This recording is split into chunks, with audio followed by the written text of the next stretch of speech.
நினைப்பதெல்லாம் நடந்து விட்டால் தெய்வம் ஏதுமில்லை.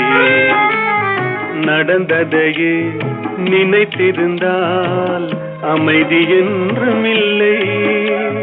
நினைப்பதெல்லாம் நடந்து விட்டால் தெய்வம் ஏதுமில்லை. நடந்ததையே நினைத்திருந்தால் அமைதி என்றுமில்லை.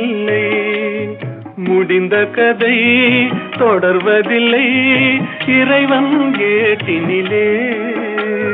தொடர்ந்த கதை முடிவதில்லை மனிதன் வீட்டினிலே.